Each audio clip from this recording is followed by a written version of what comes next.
Hey guys, it's Andy Bennett. Happy half hour number 2. And we're going to have a lot of fun. We got a really cool guest. Our show, as always, is sponsored by my company, Intox-Detox. We make all natural hangover remedy products that are backed by science, that work. If they don't work, it's my fault. I'm responsible. Of course, you shouldn't drink like an idiot. You should follow the instructions, take the product as it says. 95.9% of people, I just did the math in my head, have great results when they do that. Some of our products that you could win tonight, if you are watching this and you continue to watch until I announce who's going to win it, are this Happier Hours original product that we launched 6 years ago now. It's hard to believe that. I'm much older. I've seen a lot. Product still works like crazy. I mean, it's a great product. We launched this one, which is a PM product, Better Tomorrows. This one is specifically addressed to help you rest and recover better. Take it before you go to bed. You'll sleep deeper. You'll wake up feeling more refreshed. Newest, most exciting product is this Cure product, which I have once again in my cocktail. I'm going to share the recipe for this delicious, healthy, hangover-free, guilt-free, virtually sugar-free CosMopolitAN. So, and it's not, this is not your Sex in the City CosMopolitAN. This is just like, this will knock you out. It's a good recipe. So I'll share that, and we're going to talk to a very super exciting guest who I'm so happy to have here. We're here primarily because I miss Beer Fest. I miss hanging out with people, and so we're doing it virtually now. Instead of listening to me talk forever, let me introduce you to this awesome person, Taylor, who is wasting her time here with me. What is she doing with me? Oh my God. How's it going, Taylor? I'm not wasting time. I'm drinking a beer, talking with friends. There you go. There's no time is wasted, especially if you're drinking beer. Agreed. So how's it going? Great. Yeah. Losing light right now here in Texas, but everything is going awesome. That's awesome. I hear that everything is bigger in Texas. I would expect the light to be bigger. Like, what's going on? The sky is bigger, but we still lose the sun at some point. So. Okay, right. Because it's just right. It's physics, right? Eventually, it has to happen, right? Well, we got some fun stuff. I want to share this drink recipe with everybody real quick before we ask you a lot of embarrassing questions. Oh, great. And no, they're all softballs. Don't worry about it. What's that? I can catch really well. All right. You're supposed to smash them out of the park. That's what you're supposed to do. Oh my God, my bad. Yeah. I don't know. I might be mixing metaphors. Anyway, so to make this amazing cocktail, I'm actually going to put the recipe in the chat there if anybody wants to copy it. But once again, I'm using my simple syrup that I make out of this Cure product. And the recipe for that is really super simple. I take the Truvia, which I left over there, and I put 3 tablespoons, 4 ounces of water, 1 scoop of this stuff. Shake it up. It's so super soluble that it mixes instantly. You can use warm water. It'll make it absorb a little faster. But if you shake it up real good, boom, it's ready to go. So this is my simple syrup. My recipe, which I'm going to pop into the chat right now, is right here. I'm just going to cut and paste it.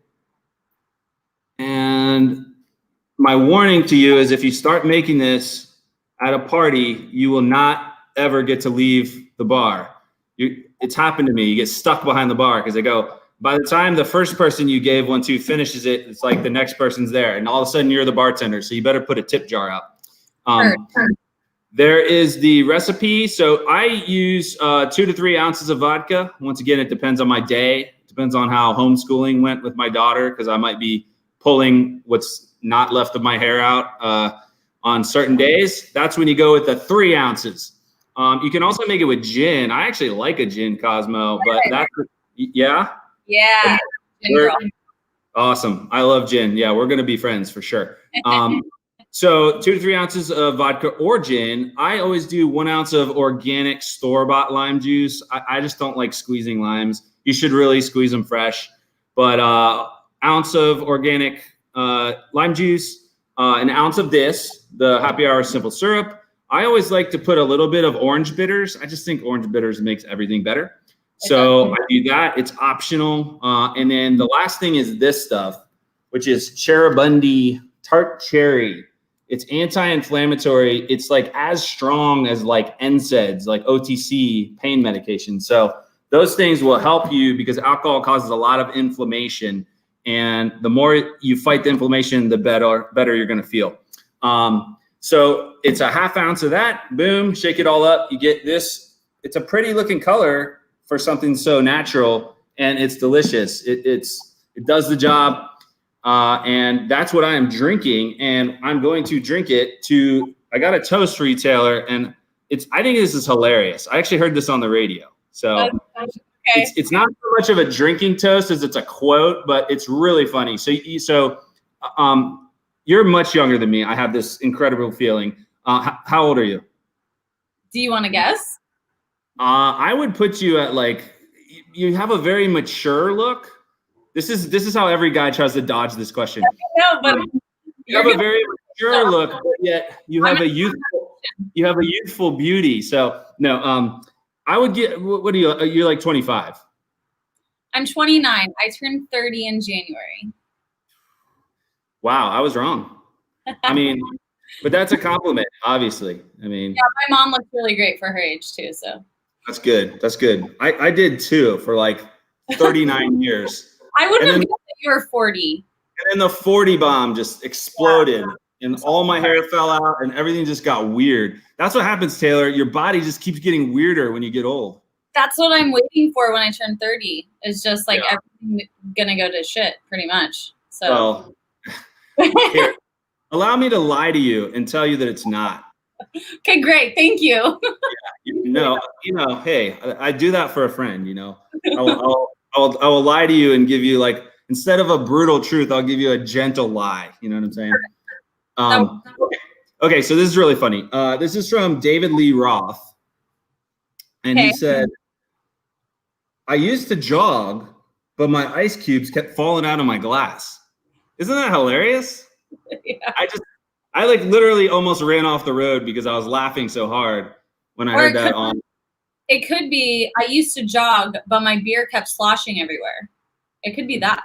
It could be that too. I mean, spilling beer, and I think in some places in America, it's actually punishable by death.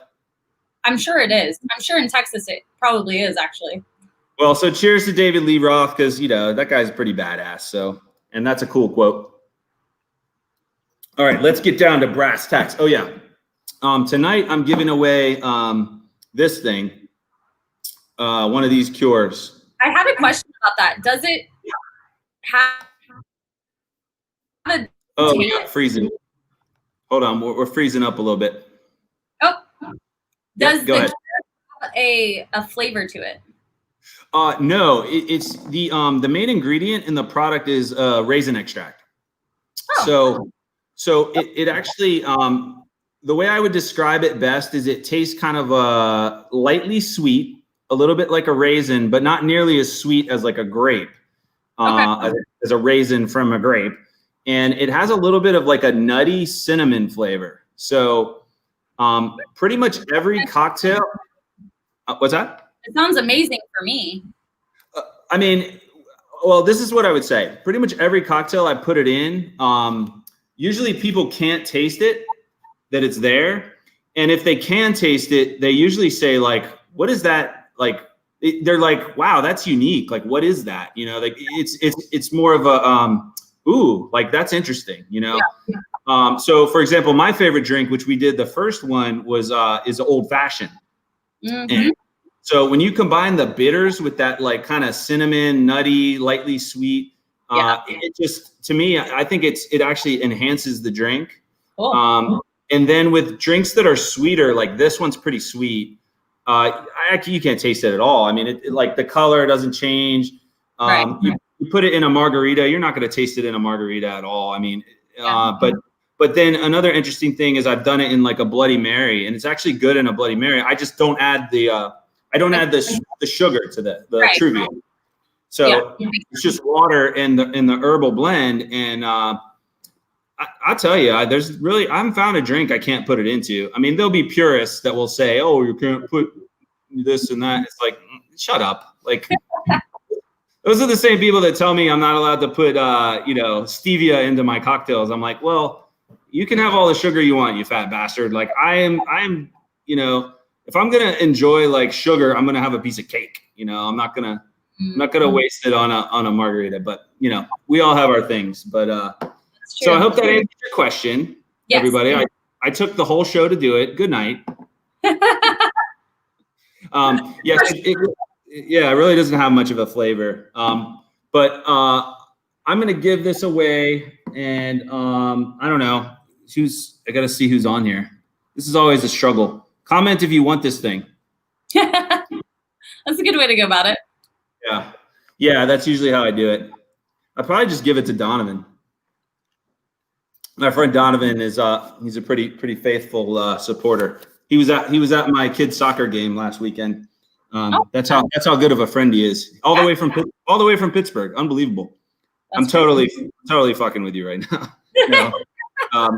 No, pretty much everything I do, he like shares it. I mean, it's like having a bro cheerleader. I really, he's one of my good friends from college. That's awesome. Thanks, Donovan. Yeah, thank you, Donovan. I'm gonna try it. Loved it. We'll try it again. I'm gonna send it. I'm gonna send this to you, Donovan. You're the only one on and actually taking part and commenting right now. So for anyone that didn't get the cure because you just are being boring, you can use the code HHH50. I had to make some edits to this code because I forgot that some of our bundles are so crazily priced that somebody like I literally made like $3 on one of the orders last week because I gave them 50% off of something I shouldn't have, but that's okay. Actually, that's the guy that he lives in the I think Dallas area, actually. Michael Barrico. Do you know him? I know Dallas is a small town, right? Very small. Everything's smaller places, so. Yeah. Well, let's get to the more interesting part, which is learning stuff about you. But that coupon code, again, is HHH50. Anybody can go to www.intox-detox.com. Go use the HHH50. Happy half hour 50, HHH50. So my first question for you. So you are from Dallas. Indeed. Are you a football fan? Yes. Are you aware of another team called the Washington football team? No. Oh, well, they used to be called the Redskins. Oh. Yeah. Did they finally change their name? It's Washington football team right now. Yeah. Because that guy that bought all of the trademarks and is probably selling them for like a really, really high cost. I have no idea. I'm going to hold my tongue on the whole thing because I know some people feel certain ways, but I will say this, it's pretty awful for our team to be called the Washington football team. I mean, like, yeah. I like to call them the Washington team of football so I can call them WTF. You know what I'm saying? Like, I like that. Yeah. I'm going to do that one. At least this season. So obviously what I'm getting at is we're mortal enemies if you're a Cowboys fan. Yes, I am a Cowboys fan. So I guess we can't be friends then. It's over. No. Pretty much any time except for Thanksgiving and certain Sundays, we can be friends. Okay, yeah, that's true. It's just one of those things. Like if you grow up around DC and like you're a Redskins fan or you're a Washington team of football fan, it's like which I imagine it's the same. It's not your fault that you are from Dallas. Like you right? just. And I have a team that just is so frustrating every single year, but I love them. So, yeah. Well, we've been in hell for like decades now. Yeah, so it's only getting better with this new name. But yeah. So I find it interesting. I told you my story actually beforehand. I told it last week too. So we'll just skip to the part where after the Big Texas Beer Fest, I jumped in the big fountain and almost got arrested. It was a good time. I had a blast. It was better when I told her. I should have saved it for the thing because she had like a genuine laugh out loud, which is hard to get from me these days. Sorry. So let me ask you this. Go ahead. Sorry. Oh, no, go ahead. This is my interview style. I ask questions and then I just talk over people.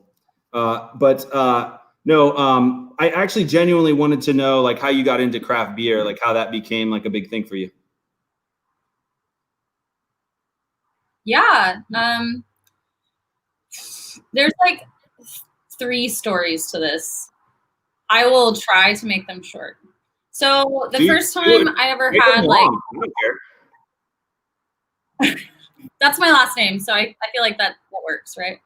Yeah. So the first like full beer that I ever had was Guinness in Dublin in the brewery, and it was amazing. Awesome. It seriously, it was amazing. I went into it thinking like, oh my God, this is gonna be like drinking bread. It's not gonna be good, anything like that. I took my first sip and I was like, oh, okay. And then I kept drinking, and I was 18 at the time, so I really didn't have much beer in my system before then. And then I went back home, and Guinness is still good, but not nearly the same as when you get it directly from the brewery. So, so I would drink beer here and there, and then the way I really got into the craft world was after I started dating my fiance. He kind of opened my eyes to that. So he was a brewer in LA when I met him. Awesome. And we just started, he would drink a beer. I would have like a sip to like kind of explore. And then it kind of very, very quickly turned into, hey, can I split that with you? Or, hey, do you have another one of those? And he's like, get your own. Pretty much. I mean, he's really, really sweet. So he would share. And actually, it's a really like fun pastime for us right now. Still is like getting and sharing like a nice bottle of beer. So, but the way that my love for craft kind of turned into what it is with My Lovely Lady hops is once he moved to Texas, he became a brewer for a brewery here.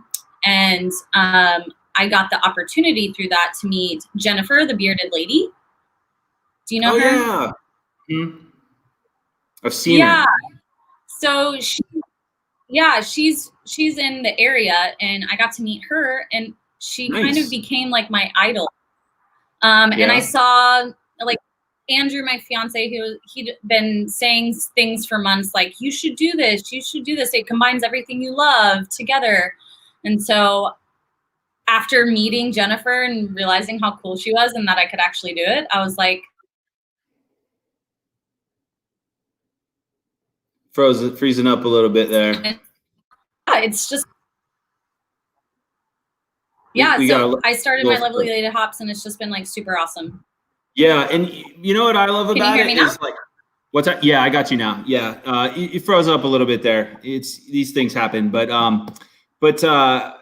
yeah, it's just fascinating to me that there's this whole world. One of the reasons that we've, as a company, want to get so involved with craft beer people, Instagram, anywhere, like just in general, is because they've always been our best customers.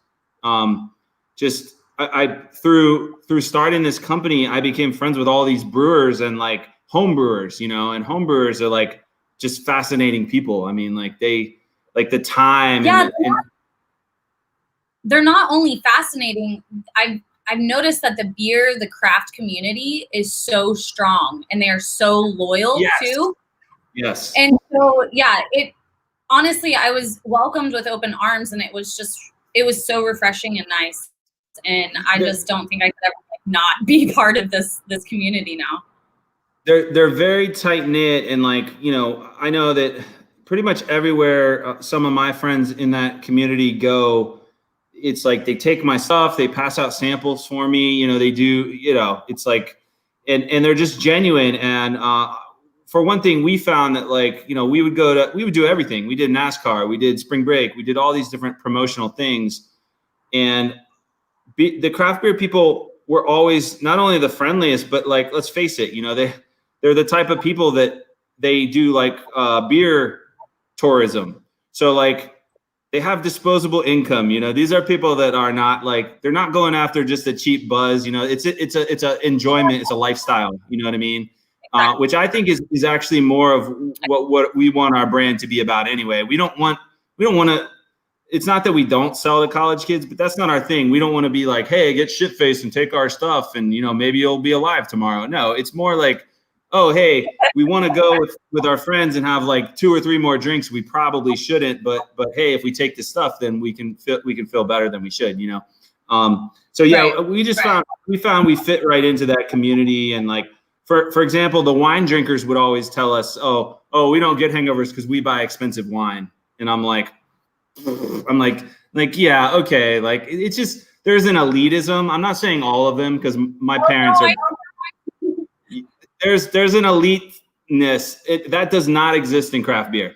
It's like, I mean, yeah, it really doesn't, which is really awesome. I mean, I love good wine as well.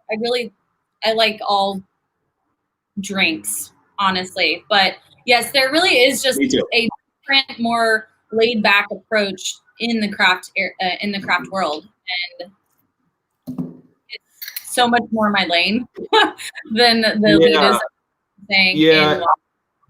And we would also find that, so for example, when I meet somebody at a beer fest and I say like, hey, look, I've got this all natural herbal product, and they're like, cool, I'll take some. Whereas like we would meet other communities that were kind of like, ooh, like, you want me to take a bunch of pills? Like, they were more open-minded, you know. They're kind of like, I think it has to do with the experimentation that is sort of embraced by brewers. That it's kind of more like, because don't you in craft beer, you're always looking at beers and you're going, wow, I've never seen that before. How could that possibly be good, right? It's sort of like it's a pushing the envelope. It's like experiencing different things, and so, you know, you're tasting all these new beers, and then somebody comes up and just in that mindset, you know, somebody comes up and goes, hey, I've got these herbs that, you know, can help you not feel so bad tomorrow. Sure, I'll give that a try. You know, it's just the mindset. Yeah. So I think we're in total agreement there, but I want to ask you some other interesting things because, for example, I always like to ask. My instinct is to say, what's your favorite brewery? But I know that's impossible.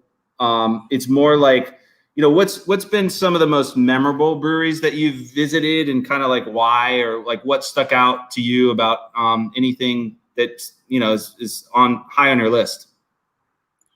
Yeah. Wow. So high on my list is New Belgium. I went to Fort Collins and to Denver last year, I believe. And there's something about the building itself, what they do there, the employee owned, everything about it really just blew me away. Their lab, everything was just so cool. The slide at the end of the tour. So that really blew me away. So I really liked that. On that same trip, went to a brewery called Black Project in Denver. They do heard of that one. Yeah, they do spontaneous fermentation and sour beers. And so they gave us a full like tour. It's not like it was a big place, but they showed us the back and everything and kind of went through the process, and they were just super cool. Their beer is, if you like sour beer, theirs is some great sour beer. And then some here in Texas, Jester King is really cool. It's like on a farm almost. They grow their own hops. I think they're now starting to actually grow some produce. And then you can get pizza and everything out there. And Jester King's doing a lot of really, really cool things out in Austin. I want to say that I think I might have tried them. It sticks out in my mind, the name. I mean, I wasn't there, but I might have seen them at one of the beer fests I was at there. So yeah, one of their more popular is La Petite Prince. Yeah. Very cool. Yeah, so really, I haven't been to as many breweries as I want to be have gone to, but the ones I have, those are some that stuck out.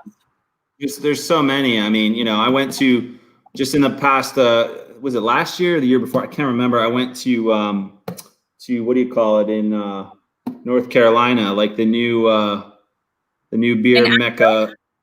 Yeah. Asheville, went there. like brewery capital of the world or something like that. I don't know, but I almost went last month, but I didn't get to make it all the way. Oh. Yeah, I mean, it was really cool. I don't think I was there long enough. I think I needed to be there like 3 or 4 days, and I was there for like 2 days. So it was another one of those like rushing around, feeling like I kind of wish I had just picked 1 or 2 spots and just like done them properly instead of trying to hit like everything for like a couple, So that's the reason I didn't make it to Asheville, because we traveled to Nashville for the first time, and then we also went to that forest right there. Whatever. We went camping right next to it. I can't even think of it. Yeah, the forest. Yeah. Mm-hmm. Yeah. Hey, Taylor, is that the forest with the trees? Yeah, and the rivers. Mm-hmm. Right. I remember that one. It's got the trees and the squirrels. Yeah, I wouldn't know that one anywhere. This is my self-serving question, but it's all about hangovers. So, do you have like a worst hangover ever of your life? My 21st. 21st birthday. All right. What were you drinking? Where did it go wrong? I mean, did you even have a chance? No, I didn't have a chance. I think the problem was I am a UNT alum. That's not the problem. I'm a UNT alum. Woo woo. Go Eagles. Nice. But in Denton, they have Fry Street. And so on your birthday, any birthday, not just your 21st, but any birthday, you can go there and get a free shot at every bar. Oh, wow. I'd have been dead. Yeah, at the end or the beginning or whatever, one side, and I met all my friends there, and I had probably like 5 shots at the first place. And then we started walking. Come like my shot, my friends get me a 151 proof. And I'm like, guys, that's wrong. And then after that, it was like, it was wrong. It was bad. And hangovers, honestly, they give me for a day and a half at least. I'm wiped out. So, but I'm so drunk I couldn't think about what I would do to combat it the next day. Sure. Yep. Well, yeah, I've had some pretty bad ones before. I mean, because I started this when I was 33, and that 30-year-old wall, mine was more like 28. But yeah, so I will tell you this: I think your worst hangover could be ahead of you if you don't, stay in touch with me and keep getting my stuff. But yeah, I mean, the good news is that there are things you can do. The reality is, you can't be an idiot. I mean, it's like your body has limits no matter who you are. Like, I don't care who you are. So how about like, I want to just speed this up and get to the other fun part, but I did want to ask you a couple things that are like big for me. Like, what's your go-to cocktail? Like, what's your cocktail if you go to a bar? Well, it used to be a gin and tonic, but now it's an old fashioned. Awesome. That's the right answer, actually. Judges, right answer. Yeah. No, that's really cool because not a lot of girls like gin, and it's like I think girls are drinking whiskey more than like when I was a kid, like hundreds of years ago. But yeah, it's like it's still kind of not a lot of. I don't hear that a lot actually. What about styles of beer, like top 3, or like what are you into at this moment? Well, I'm drinking a Goza right now. I'm really into sour beers. Nice. But I also really enjoy a nice New England hazy IPA. Sure. And then I actually really like brown ales a lot. I don't know why I'm always drawn. Yeah. When they're done right, it's really good. So. From the beginning, when I started drinking beer with any seriousness, when I was like 11, I was just kidding. It was more like 18, but yeah, I mean, I would always gravitate toward darker beers, and even though a lot of the stuff, because craft, I talked about this with American Blonde Ale, is like craft wasn't really a thing when I was just first starting to drink. It wasn't really the way it is now. But even then I was like, I was like Guinness, Newcastle Brown. Now to me these days, Newcastle Brown, like it's not good compared to like some of the like good browns that are out there. But at the time it was like, ooh, you're weird. You drink dark beer. It's like, that was such a weird thing, I don't know. Yeah, it's the just, face of beer are so interesting nowadays. yeah, absolutely. Plans for the future? You gonna stick with this? It seems like you're doing really good with. I mean, you got a lot of followers, and your pictures are awesome. I mean, I wish I could take good pictures. Yeah, I'm also a photographer on the side, so I try and combine my artistic photography, love of beer all together into one fun thing. So yeah, I think I'll continue it. I don't see why I wouldn't. I have a lot of fun. Unless they stop making beer or you stop liking beer, I don't know. No, there's no reason to stop, right? I mean, so there you go.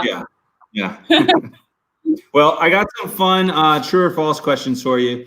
We're slightly behind schedule. It's because you're awesome and easy to talk to, so that's your fault. But anyway, so I'm calling this little segment fact check, and these are just true or false. Don't worry. There's no harm in being wrong because they're actually pretty wild. Okay. So it's all true or false. Are you ready for this? Ready. Ready to go. Okay. In Utah, it is illegal to swear in front of a dead person. True or false? True.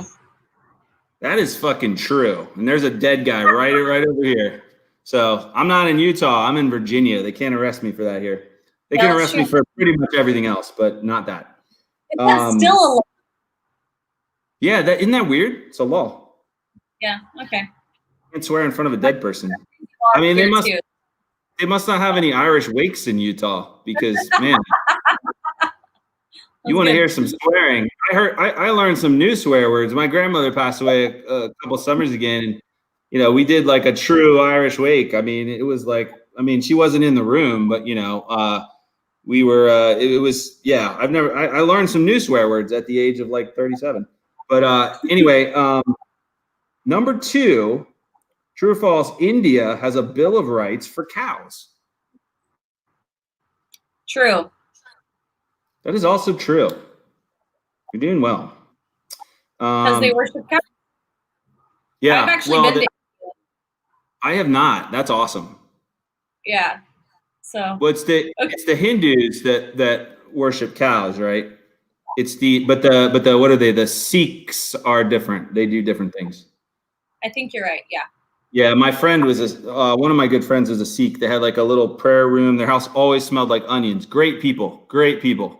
But yeah, it was all about tea. They drank the weirdest tea, and lots of onions. So, but I like onions and I like tea. So whatever. Right, me too. 3, true or false? Tomato sauce was sold in the 1800s as medicine. False. That is in fact true. Yeah. So sometimes like if you were really slow and they're like, here, this will speed you up. It's called catch up. Wah, wah, wah. No, it is true though. It is true. That was a total dad joke. Yeah. No, I'm a dad. That's what I do. No, Man. That is actually true. It was sold as a medicine. Number 4, 1/4 of all your bones are located in your face. 1/4? Yeah. False. You're smart. It's actually your feet that have 1/4 of your bones. Yeah, or your hands or something. I think your face has a shit ton of muscles though. Yeah, that's true. But I think this is mainly just one big skull. Yeah. It's just one big couple. I think the jaw is like slightly separate, but the rest is just it's a big chunk of something. Okay. You are true or false? You're more likely to get a computer virus from visiting religious sites than porn sites. True or false?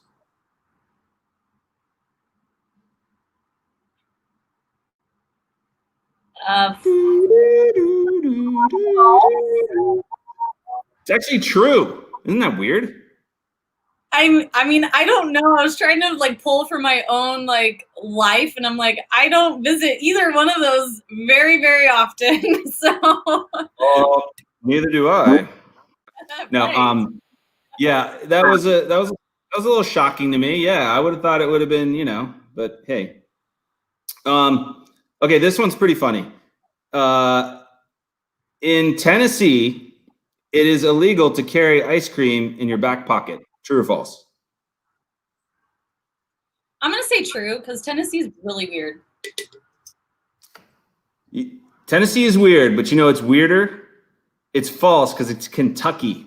It is Kentucky where it's actually illegal to carry ice cream in your back pocket. What is going on with that? That is weird. It's very bizarre. Who are we protecting here? Who are we protecting? Your back pocket. I guess so. I mean, yeah, that'd be pretty embarrassing if you sat on an ice cream sandwich. It would just be like a big brown and white blob coming out of your butt. Like that's not good. Yeah, no. Okay, two more. I'll make it quick. Cream cheese was accidentally invented by William Lawrence in 1872. True. It's actually false. You don't know your cream cheese. No, actually, I don't. People had falsely claimed that, and then it's fake news because apparently directions for making cream cheese can be found in Pennsylvania newspapers as early as 1769. So debunked. Yeah, that's some earth-shattering information there. The last one is true or false. The inventor of the Pringles can is buried in one. Oh my God, I hope that's true. I'm gonna go It true. is in fact true. Yes, that's awesome. I feel like there's some kind of joke there, and it has something to do with once you pop, but I don't know where it goes from there. I mean, oh, you're so close. Keep working on it. I want to hear it. Yeah. It's probably a necrophilia joke though, so I don't think that's where Okay. my mind goes to bad places. So just yeah. That's awful. All right. Well, I got my 3 sobering facts, and then I think we'll call this quits. If you got like a couple more seconds here, we'll do that. Cool. Yeah.